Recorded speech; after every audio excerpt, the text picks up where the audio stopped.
নমস্কাৰ মই এজন ভাৰতীয় অসমীয়া তথা কাৰ্বি ভূমিপুত্ৰ হিচাপে নিজৰ কিছু ভাৱ প্ৰকাশ কৰিছো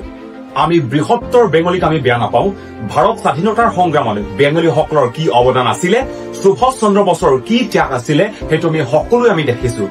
আমি কোনো জাতিক বেয়া নাপাওঁ কিন্তু সংবিধানে সুৰক্ষা দিয়া আমাৰ কাৰ্বি আংলং জিলাত বেংগলী সমাজক নেতৃত্ব দিয়া সকলে যি মন্তব্য কৰিলে সেয়া শুনি মনে মনে থাকিব নোৱাৰিলে মহাবাদ তুলিৰাম নহয় ইয়াত আৰু চিএম হ'ব নোৱাৰে এইটো খাটাং আমি কৈ দিলো তাৰ কাৰণে যি চেলেঞ্জ ল'ব লগা আছে আমি ল'বলৈ প্ৰস্তুত আছো তেওঁলোকে বিচাৰিলে কাৰ্বি আংলং শাসন সলনি কৰিব পাৰে কি কথা কৈছে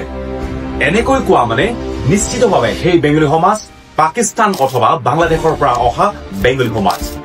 যদিহে ভাৰতীয় হ'লহেঁতেন তেনেকুৱা কথা নকলেহেঁতেন ভাৰতীয় সংবিধানে স্বায়ত্ব শাসন প্ৰদান কৰা অঞ্চলৰ ওপৰত এনেকুৱা মন্তব্য কৰাটো সম্পূৰ্ণ ভাৰতীয় সংবিধান বিৰোধী আৰু যি ভাৰতীয় সংবিধানৰ বিৰোধিতা কৰিব পাৰে তেওঁলোক কেনেকৈ ভাৰতীয় হ'ব তেওঁলোক পাকিস্তানৰ পাকিস্তানী নহলে বাংলাদেশৰ বাংলাদেশী ভাৰতীয় সংবিধানৰ প্ৰিএম্বল অৰ্থাৎ প্ৰস্তাৱনাতে আছে আমি ভাৰতীয় জনগণই জাতীয় ঐক্য আৰু সংহতিৰ ভাৱ সুনিশ্চিত কৰিম বুলি আমাক ভাৰতীয় অৰ্থাৎ উই আৰ ইণ্ডিয়ান বুলি কোৱা সেই অধিকাৰটো দিছে আৰু সেইখন সংবিধানে আমাক শিক্ষিতুল অৰ্থাৎ ষষ্ঠ অনুসূচীৰ সুৰক্ষাও প্ৰদান কৰা হৈছে কিন্তু কাৰ্বি আংলঙত উৎপাত কৰা বেংগলীসকলৰ মগজুত সিমানখিনি বুজাৰ ক্ষমতা নাই কাৰণ সিহঁত বাংলাদেশৰ বাংলাদেশী অথবা পাকিস্তানৰ পাকিস্তানী ভাৰতীয় হোৱা হলে ভাৰতীয় গণতন্ত্ৰৰ সৰ্বোচ্চ আইন বিৰোধী কথা নকলেহেঁতেন আৰু এইবোৰ কথা কৈ আমাৰ অস্তিত্ব নষ্ট কৰিব বিচাৰিছে ঐক্য আৰু সংহতি ধ্বংস কৰিব বিচাৰিছে ভাৰতীয় সংবিধান প্ৰস্তুত কৰোঁতেই ভীমৰাও আম্বেদকাৰৰ দৰে মহান ব্যক্তিৰ প্ৰচেষ্টাত প্ৰতিটো জাতিক সাংবিধানিক সুৰক্ষা দিয়াৰ বাবে আসন সংৰক্ষণৰ ব্যৱস্থা কৰিছিল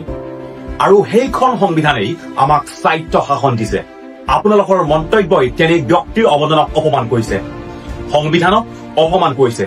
ভাৰতীয় হোৱা হলে আপোনালোকে নিজেই আমাৰ মাটি এৰি দিলেহেঁতেন কাৰ্বি ভূমিৰ পৰা আঁতৰি গলেহেঁতেন আৰু এটা কথা ভাৰতত 9 কোটি বেংগলীৰ বাবে পশ্চিমবংগ ৰাজ্য আছে 10 কোটি বিহাৰীৰ বাবে বিহাৰ ৰাজ্য আছে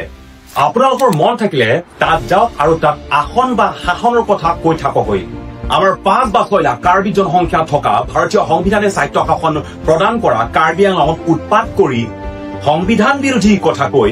অদৰকাৰী বিতৰ্ক কৰি আমাৰ অস্তিত্ব ধ্বংস কৰিবলৈ চেষ্টা নকৰিব আমাক সংবিধানে চিনাক্তকৰণ কৰি যি অধিকাৰ প্ৰদান কৰিছে সেয়াত আপোনালোকে আক্ৰমণ কৰিবলৈ চেষ্টা নকৰিব আজি বেংগলীসকলৰ বংগৰ 20 জনতকৈ অধিক তেনেকৈ বিহাৰীসকলৰো 20 জনতকৈ অধিক লোকসভাৰ সদস্য আছে কিন্তু কাৰ্বিসকলৰ মাজৰ পৰা মাত্ৰ এজনেই এমপি অৰ্থাৎ লোকসভাৰ সদস্য আছে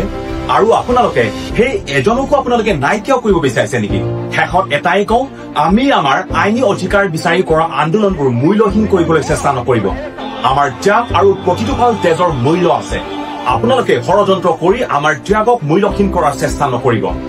আমাৰ জাতিৰ মাজত বৃহত্তৰ অসমীয়াৰ একতাৰ মাজত আপোনালোকৰ লেতেৰা মন্তব্যৰে সংঘাতৰ সৃষ্টি কৰিবলৈ চেষ্টা নকৰিব শ্ৰদ্ধাকৈ কৈছো পাকিস্তানী যদি পাকিস্তানত যাওক বাংলাদেশী যদি বাংলাদেশত যাওক আমাৰ পৰিৱেশ বেয়া নকৰিব